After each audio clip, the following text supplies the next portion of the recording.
혹시 금리 예측에 대해서는 어떻게 생각하시나요? 대출 때문에 너무 스트레스. 금리에 대해서는 제가 또 이미 칼럼을 작성한 바가 있죠.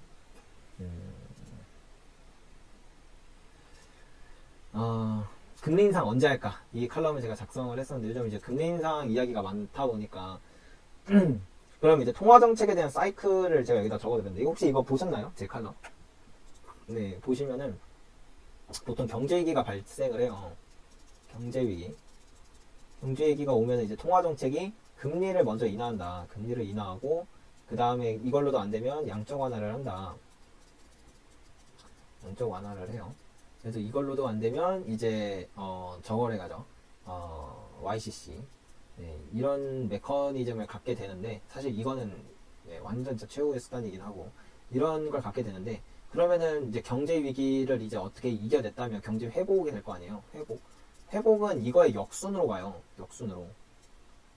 YCC에서 이제 금리를 고정시켰던 걸 이제 풀어주고 그 다음에 양적 완화를 양적 완화를 했던 걸 양적 완화를 조금씩 줄이고 그 다음에 금리를 내렸던 걸 이제 뭐 나중에 완전 화랑기가 되면 금리도 올리고 이런 식으로 바뀐단 말이에요. 그래서 결론은 지금은 YCC를 안 갔으니까 여기서 역순으로 가려면 양적 완화를 줄이는 테이퍼링이 먼저 진행이 돼야 돼요. 테이퍼링이 진행이 된 다음에 금리 인상을 하게 될 거란 말이에요. 그런 테이퍼링을 진행했는데도 불구하고 경제 회복이 아직도 되게 빠르면 뭐 물가도 많이 오르고 하면은 금리를 그때에서 이제 인상을 하게 되겠죠.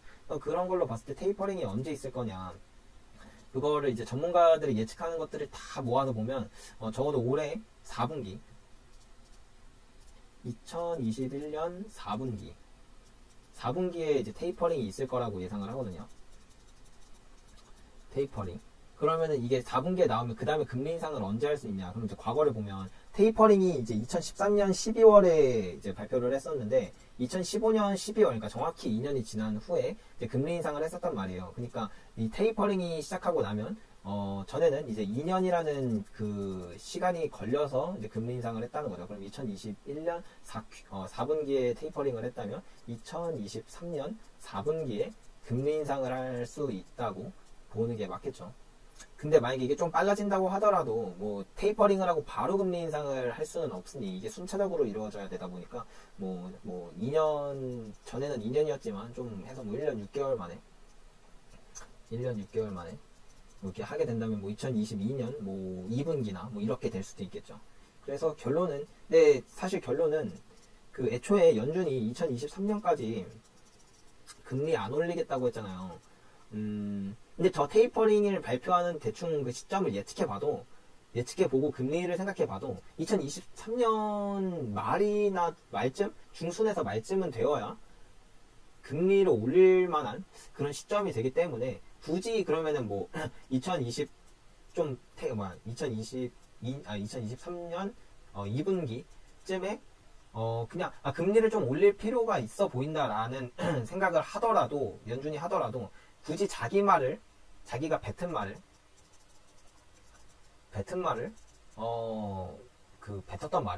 연준이 뱉었던 말을 이제 그 보복이 아니고 뭐라 하죠? 뱉었던 말을 번복하며 사실 2023년까지 안 올린다 했으면 2024년 그냥 바로 1월 1일에 해도 되는 건데 그러면은 뭐 기껏해야 2분기만 참으면 되는 건데 2분기만 참으면은 자기네들이 말을 번복하지 않고 사람들한테 계속 신뢰를 줄 수 있겠죠.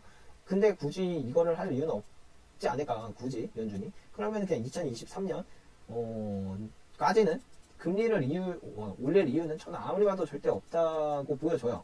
그리고 이렇게 생각했던 이유 중에 하나가 그 통화정책은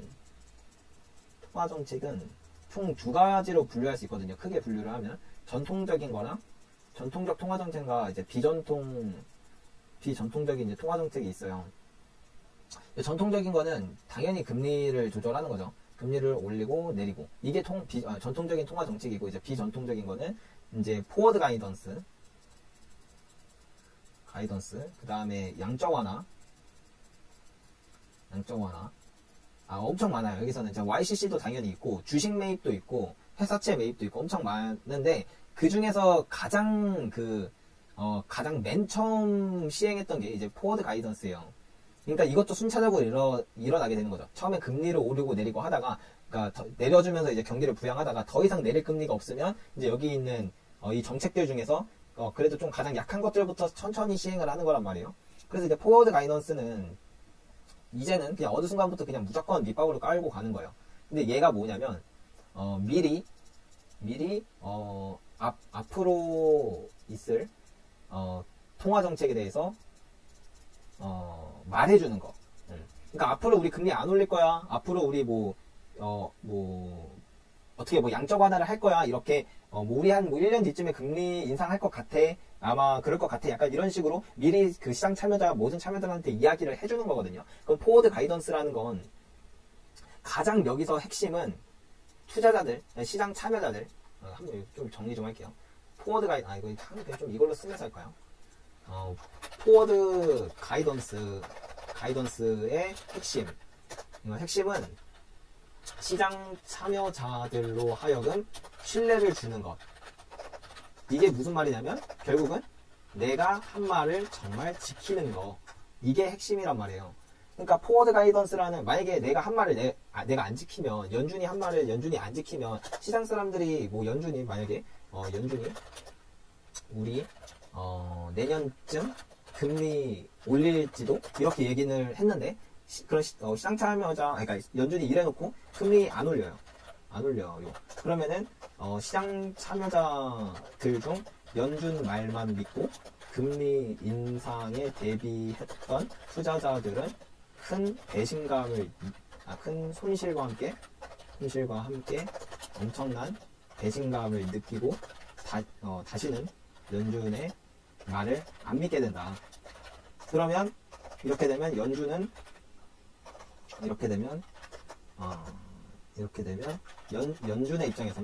입장에서는 포워드 가이던스라는 무기가 무의미해지는 게 되는 것. 그래서 자기 결론 자기가 한 말은 죽어도 지켜야 한다. 왜 이 무기를 계속 쓰고 싶다면. 연준이 가진 그 무기 중에 가장 베이스가 되는 무기 자체가 포워드 가이던스예요. 그러니까 양적 완화든 회사채 매입이든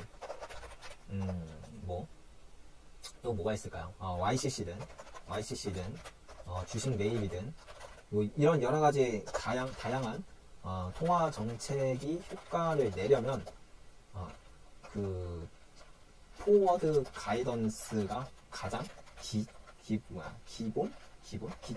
기초가 되어야 효과가 나타나는데 자기가 한 말 안 지켜서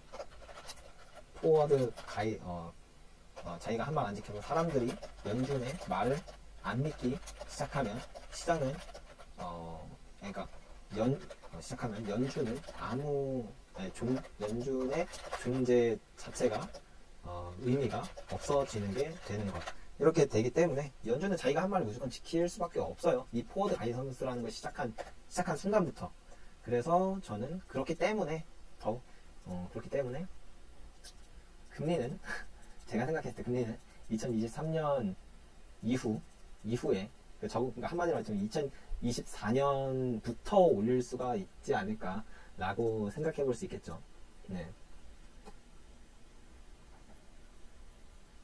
그렇습니다. 방금 이 얘기는, 포워드 가이던스 얘기는 제가 칼럼에도 아직 안 적었던 내용이고, 이거를 포워드 가이던스라는 내용을 바탕으로 좀 이렇게 이야기를 풀었던 거 오늘 처음인데, 요거는 편집해서 제가 다시 돌려봐서 이게 이해하기 쉽게 제가 잘 말을 했으면 이걸 편집해서 내일 또 못 보신 분들을 위해서 올려야겠다. 네. 아무튼 그렇습니다. 네, 금리 인상 한참 남았죠. 진짜 한참 남았죠. 자, 그래서 제가 아까 은행주가 왜 좋아 보이냐고 했는가. 이거 은행은 단기로 돈을 빌려와서 장기로 빌려준다고 했죠. 그러면은 장기 국채, 그러니까 인플레는 장기 국채 금리에 영향을 미칠 거란 말이에요. 인플레가 발생하면 장기 국채 금리는 올라요. 근데 단기 국채 금리는 고정이 돼 있어요. 언제까지? 2023년까지. 제 시나리오대로라면. 그러면은 단기 국채 금리는 이렇게 고정되어 있는데 장기 국채 금리가 이렇게 계속 올라간다면 인플레이션이 올라감에 따라 이 마진폭이 늘어나겠죠. 점점. 그러면 은행의 실적도 이렇게 계속 올라갈 수밖에 없잖아요. 그래서 은행이 되게 좋지 않을까라는 생각을 한번 해봤었는데, 근데 이것의 기본은 인플레가 와서 장기 금리가 계속 올라가는데 단기 금리는 2023년까지 고정이 되어 있는 이 가정이 다 맞아 떨어진다면 그렇지 않을까라고 생각을 해볼 수 있는 거죠. 근데 저는 이럴 가능성이 너무 높아 보였어가지고 되게 좋아 보인다라고 생각을 했는데, 그럼에도 불구하고 이건 가능성의 문제지 꼭 그럴 것이다는 아니란 말이에요. 그럼 전 꼭 오를 거라고 생각한 건 진짜 금과 은은 진짜 꼭 오를 거라고 생각을 해요. 오를 수밖에 없다고 생각을 해요. 그러면 굳이 내가 확신하는 게 있는데 그냥 가능성이 있어서 어느 정도 리스크를 감수해야 되는 그런 거에 투자할 필요가 있을까? 라는 생각이 이제 또 들죠. 그러다 보니까 주식을 못 사게 되는 것 같아요. 아직까지는. 금이 너무 매력적이라, 금과 은이 너무 매력적이라 덜 매력적인 자산을 못 사게 되는 것 같아요.